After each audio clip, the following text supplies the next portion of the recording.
like this, I don't talk hardly at all. What I do is ask questions. And so I hold this shirt up, an everyday object, hold that shirt up in front of people and I ask them, what is it you see when you see this? If all you knew about peoples of color was what you saw when you saw this picture, would you want one living next door to you? Would you want one as president?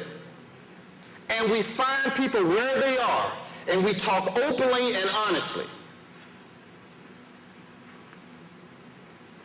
One of the worst mistakes I made was to name that facility the Jim Crow Museum.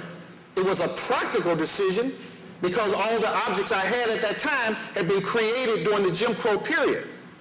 It was a mistake because it implies in some way that racist objects stopped in the 1960s. If you go to Spencer's, how many of you know Spencer's the store? Yeah, then you know they didn't stop. Okay? So that was a mistake. But the point is that these are everyday objects. That's a bank. The image on my left is a license plate.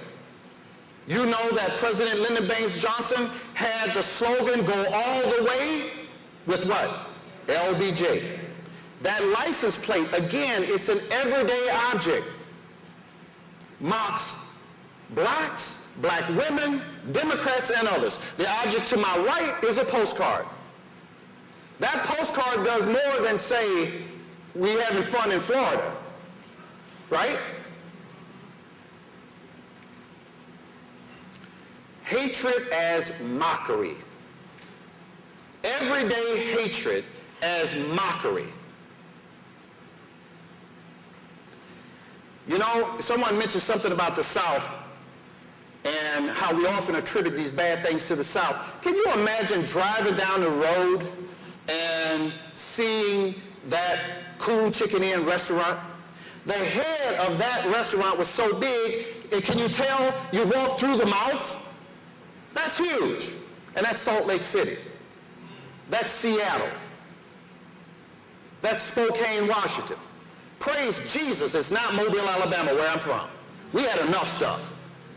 Cool Chicken Inn. And that cookie jar on the other side of it, I think I'm backwards to you guys. It's like I'm in a third dimension or something.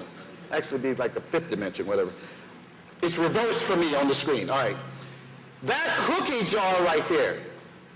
What I'll tell you about that is I saw it in a magazine. The guy was selling hundreds and hundreds of cookie jars. He had two with black faces. One was the Cool Chicken Inn porter, the other was Martin Luther King. For him, it's just an object, merchandise. Everything old is new again. You come to the museum, one of the lessons in the museum is this. There is not a single object in that museum, and I'll stand by this, not a single object in that museum where the images are not being reproduced today. I challenge you, don't suspend judgment and assume I'm right. Assume I'm not telling the truth. Go home today, go to eBay or Yahoo, type in some bad racist or sexist words and see the images that come up. Here you have an object originally created in the 1920s that has been recreated in the 2000s. It's the same image, can you tell? Except the new one is better in the sense that it's metal, it's going to last longer. Blackface. How many of you know that at one time in the United States, blacks were not allowed to be on stage and entertain? Isn't that amazing?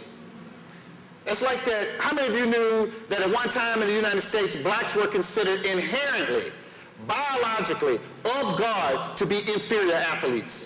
How many of you knew that? You don't hear that song sung much anymore, do you? The picture on my right, is a minstrel show where someone dresses up in blackface and has fun. Now, if you're going to act ignorant, at least invest in your ignorance and do your legs too. The picture on the other next to that, and as an Ohio State graduate, I'm pleased to say that there's Michigan on that person's body, but it's actually not a Michigan party, it's actually Clemson. race parties are all the rage in the U.S. Forgive my language, sometimes they're called pep hole parties. Sometimes when they're about Hispanics, they're called south of the border parties. And this will break your heart, sometimes they're called MLK parties. That is safe white space. By that, what I mean is safe from my critique and yours. Because if I'm at the party, I want to talk about what I'm seeing. Don't you? Actually, the young European American on that picture is actually I think she was at Tarleton State, and she's at an MLK party. She's not in blackface, but she's at the party.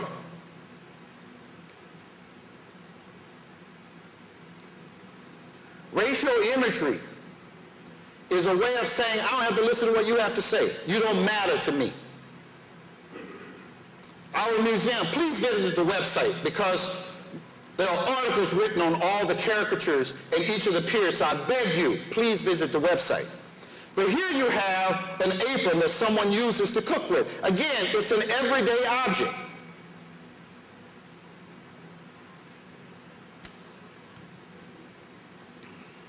When President Obama, actually it was Senator Obama, was waiting for the results of the election, I was also waiting.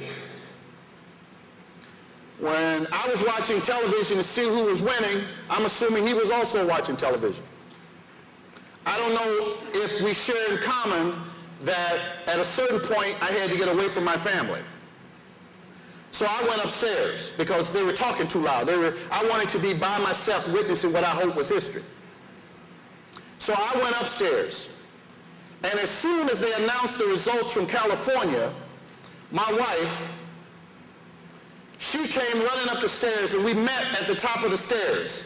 And we held each other, and we cried. I cried from Alabama. You understand what I'm saying? I cried from fried catfish, grits, homemade biscuits, Alabama. Okay? From a place where folks don't eat donuts for breakfast. Okay? That's what I cried from Satchel Page's, from the Mobile Black Bears, Pritchard, Highway 45, Alabama. Okay? And I cried from here, Old Testament, weeping and gnashing. I don't know what she was crying about. But it dawned on me as I was holding her that there were a lot of Americans crying. But they weren't crying for the same reason I was crying.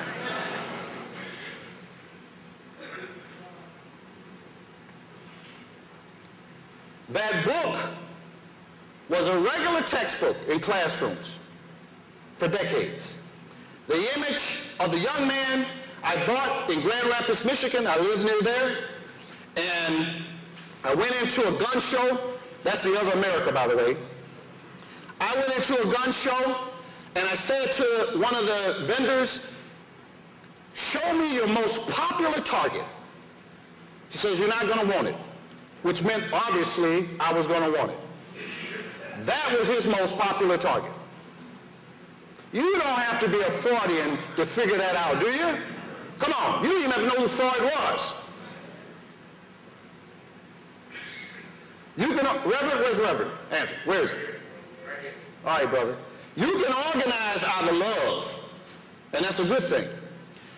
But one of the unfortunate parts of human history is that hate is often the way people organize. Okay? Now that young boy, what he's doing is childish, but I don't think that came from him. I think it came from some adult somewhere. And if you look at I don't know if you can tell because of the screen, but it says Denver on there. That hatred is there. I can disagree with the president's policies on any number of issues without reducing him to a monkey. When did it not become enough to just say you're wrong? And the last time I was in Detroit, I said something which has become something of a prophecy, and that is this. I don't know if you remember me saying this, those of you that were at the right